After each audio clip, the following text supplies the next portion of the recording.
Jim, a country boy. Hey, today we're going to make a keto birthday cake. I'm on a keto diet. It's coming up on Christmas here. And I'm jonesing for something like cake. So we're going to make a keto cake. Yep, I hear you. As low carbs as we can. And we're going to start here with a whole stick of unsalted sweet butter. And to that, we're going to add two teaspoons of vanilla extract or vanilla flavoring of your choice. I think I'm actually going to add 3. I like mine very vanilla-y. So we're going to add 3 teaspoons, which is 1 tablespoon also. Comes out to be the same.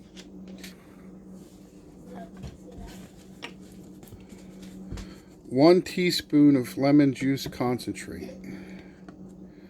Okay. Now this mixed with the baking powder is going to help it foam up and rise like that volcano science project you did with the baking soda. Because there's actually baking soda and aluminum sulfate, which is in the baking powder. That's what makes it. But the baking powder won't rise until it gets to 220 degrees. The aluminum sulfate in there. But this is going to start rising immediately when we mix the dry ingredients in. To that, we're going to add a 1/4 cup of milk. Almond milk, whole milk, whatever you want. Soy milk. If you're using a vanilla flavored almond milk or soy milk or cashew milk or something, you might want to cut back on the vanilla flavoring a little bit. And then we're going to add 4 large eggs.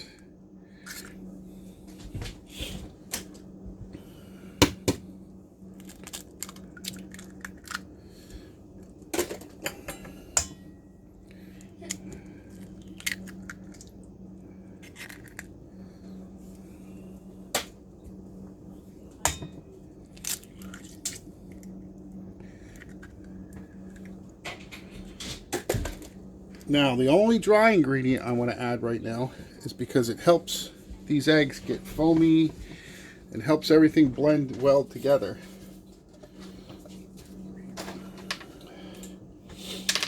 It's a 1/2 teaspoon of salt. You can use Himalayan, whatever you want. I'm using white table salt, iodized. And then we're going to blend this all together until it's creamy and fluffy.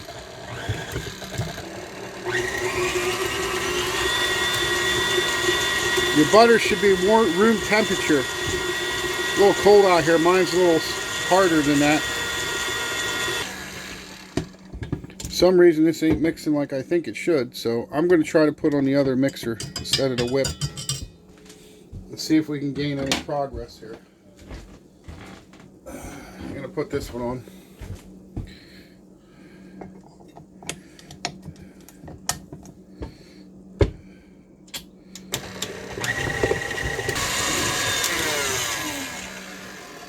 Alright, that's the best we're going to get like that.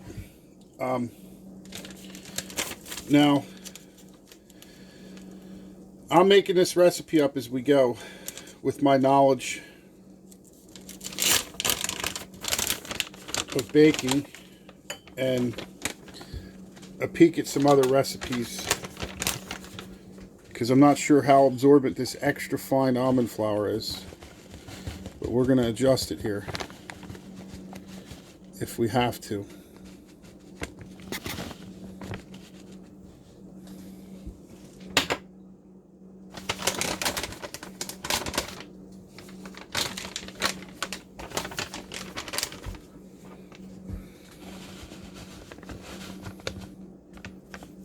So there's 1 cup so far.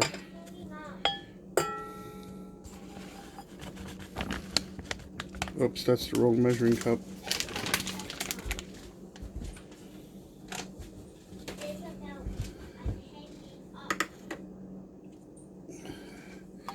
And then this will be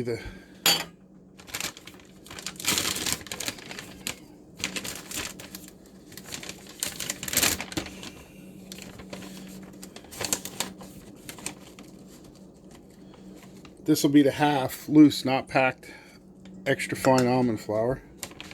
Super fine, actually. So we're up to 1.5 cups. And then this is a 1/4 cup. So that's 1 3/4 cups of almond flour. Give that a little bit of a blend.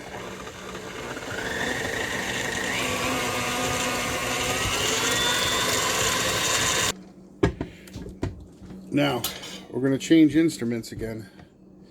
I should have started with this one and finished with the other one, but I got ahead of myself.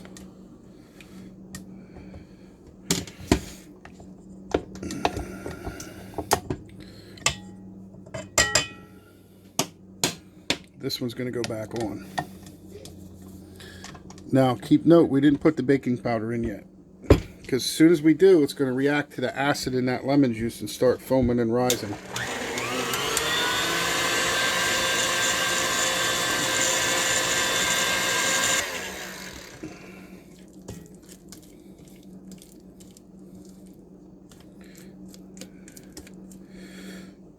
This looks like a small amount of cake mix to me.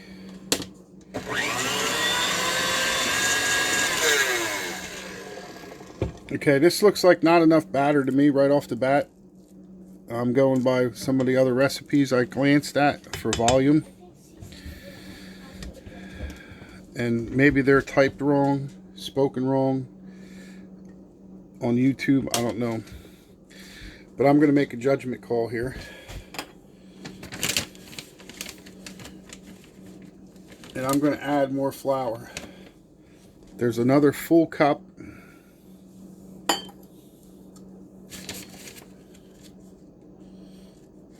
And a half. Okay. So let's do some math here quick.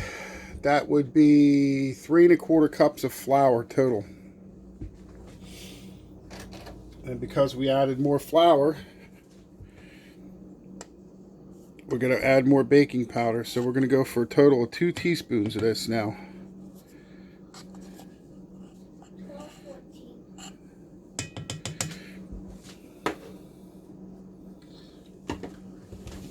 And we're going to add another teaspoon of lemon juice.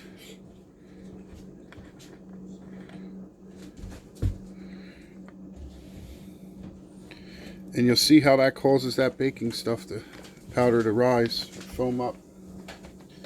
We're going to try to lighten this batter up. Now for a sweetener, I'm using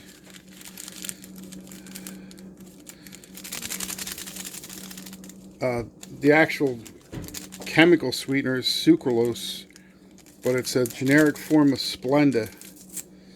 Alright, and I'm opening up these little packets.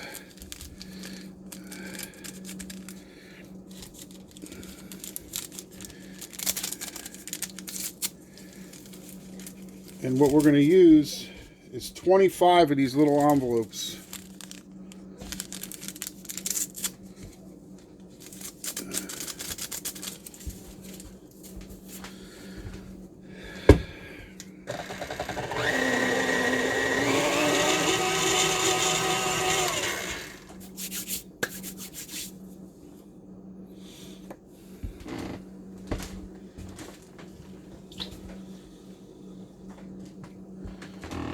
Okay, we need some liquid, so I have a 1/2 cup of water here. I'm going to put about half of that, which is about 1/4 in there, in slow amounts so I can figure out this recipe.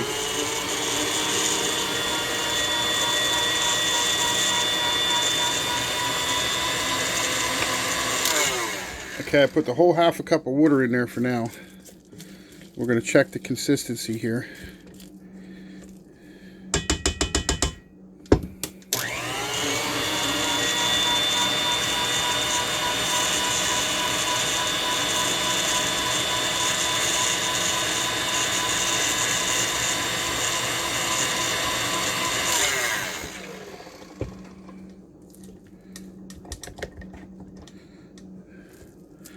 That's looking good. It's a little on the thicker side, but we don't have wheat flour here, so I think we might be good. I'm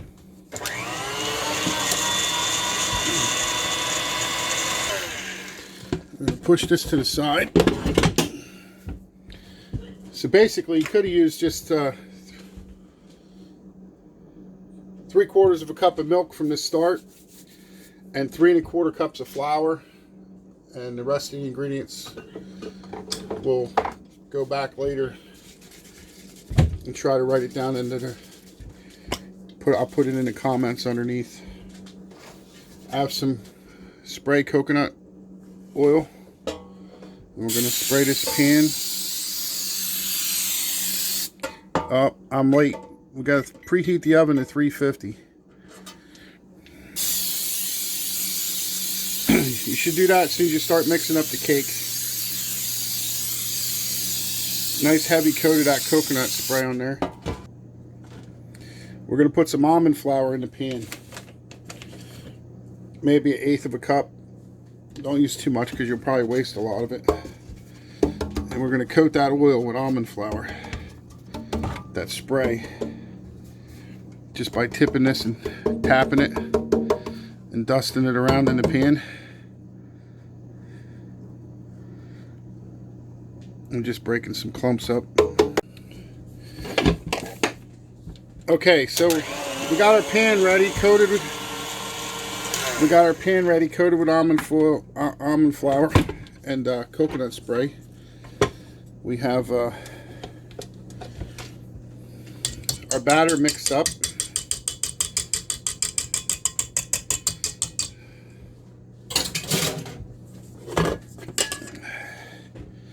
And we're going to spread this in the pan. It's not going to run like box cake or something you would make with flour. It's going to be a little thicker.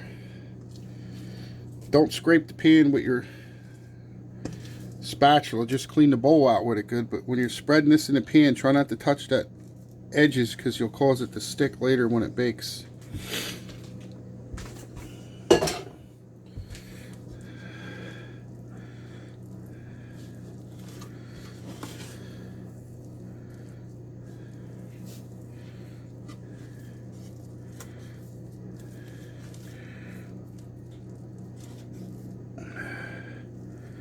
I know this is going to be a pain in the butt. Try to make it as level, as smooth as you can.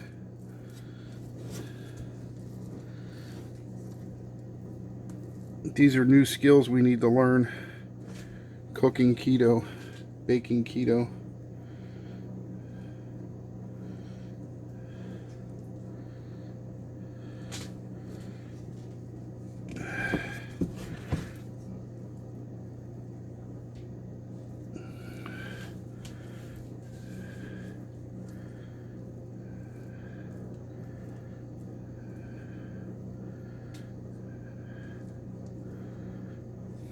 Okay. Unfortunately, I didn't start my oven soon enough, as I said. You should have did that as soon as you were dragging the mixer out. So I have to wait for mine to preheat. But I'm going to put this in the oven. 350. And we're going to bake that for 20 minutes and then check it. Okay, the cake is in the oven. While that's there, we're going to start in right away on the frosting.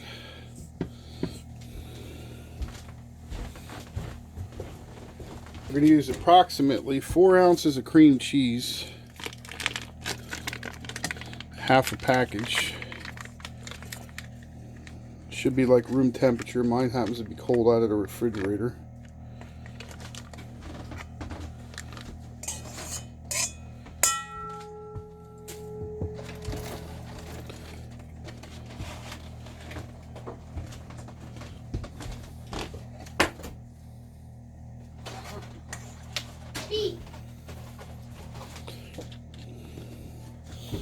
We're going to use 2 teaspoons of vanilla.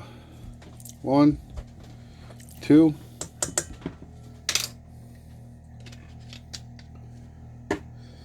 stick of butter that's slightly softened. It's cold in here today, but it's been out overnight on my counter.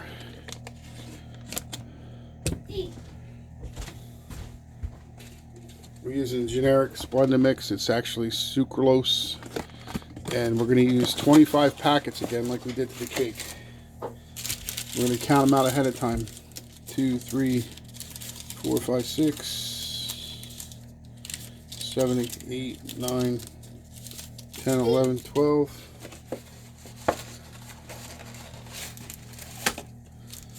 13, 14, 15, 16, 17, 18, 19, 20, 1, 2, 3, 4, 5, 25. I smell cake baking already.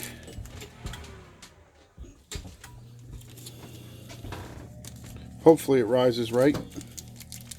If it don't, I'm going to say we need to add more milk or water to it. Make it runnier. I tear these open 4 or 5 times in the middle and then just dump both halves. Try to speed this up. Then you're not supposed to drop the paper in there.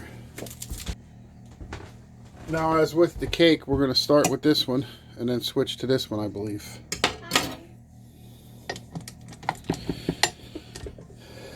Lock your mixer down. Start on low. See how it's getting cream together? We're going to kick it up to high now.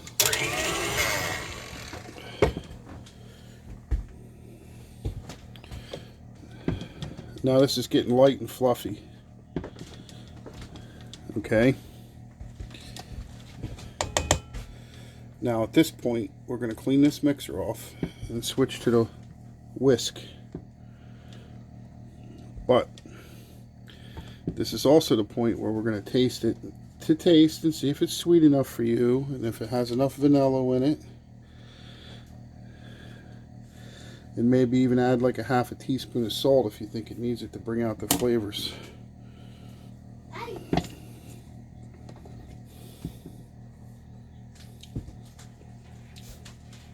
I'm going to go with my instincts. I have a half a teaspoon measuring thing here, and I used unsweetened butter. I'm going to put not even a quarter cup. I guess that's like a dash or a pinch. See it?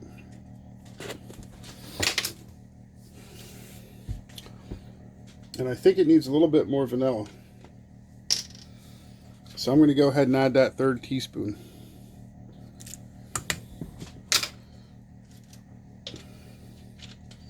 So that's a total of 3 teaspoons of vanilla, stick of butter, 4 ounces of cream cheese. And we're putting a whisk on. Let's knock these sides down in the bowl again.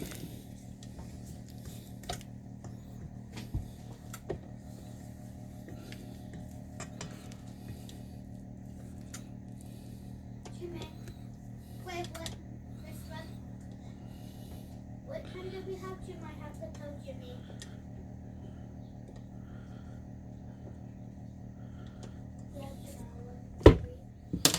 Lock it down, put it on high.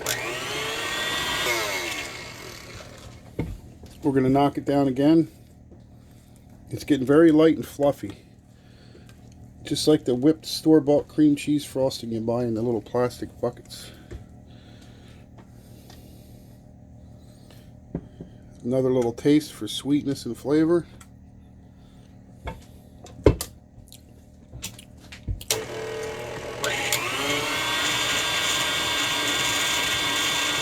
It did need that little bit of salt.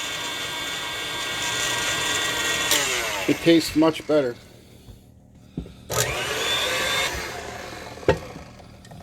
Now you don't want to leave this on the stove near the hot oven.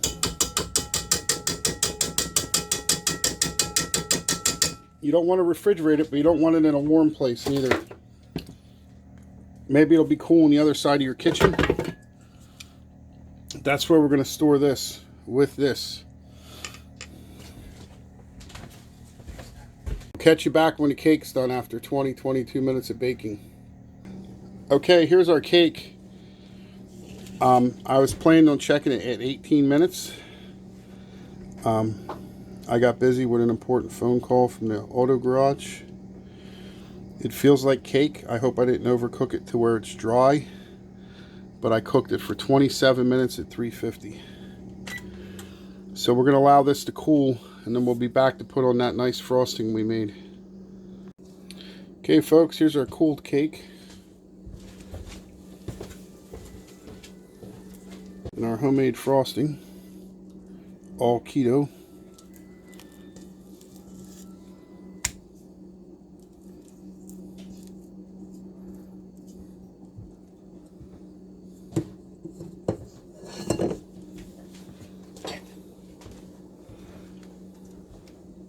So we're going to spread this out, frosting our cake.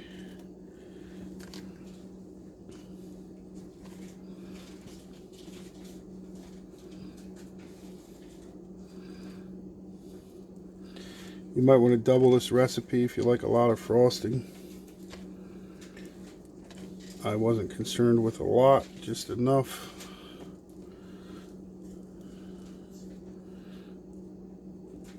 Put a nice skim coat on everything.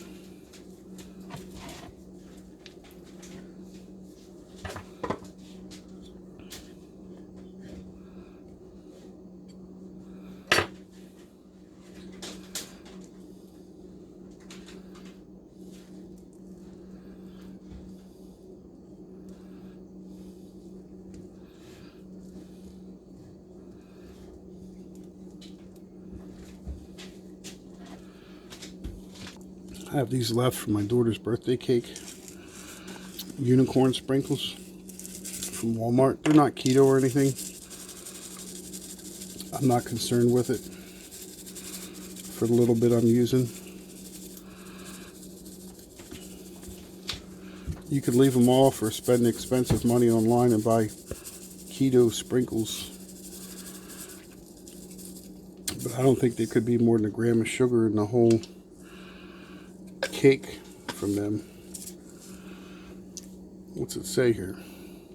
Okay, there's 3 grams of carbohydrates, 15 calories, and 2 grams of sugar. And 2 grams of added sugar. So I'm going to take that as 4 grams total. And serving size is 1 tablespoon. I didn't even put a tablespoon on this whole cake. So there you have that. So let's go for the taste test.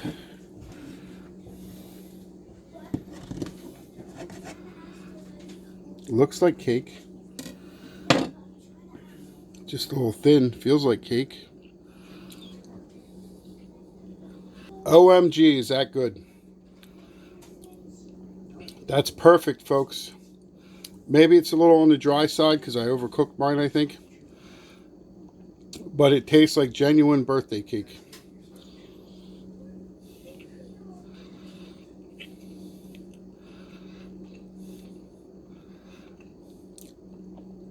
Definitely try this recipe. The part by the edge here was the first bite was a little dry. This piece is right here, this little edge of this corner is very moist. This is excellent cake. If I didn't know better, I'd say it was real cake. Made with wheat flour.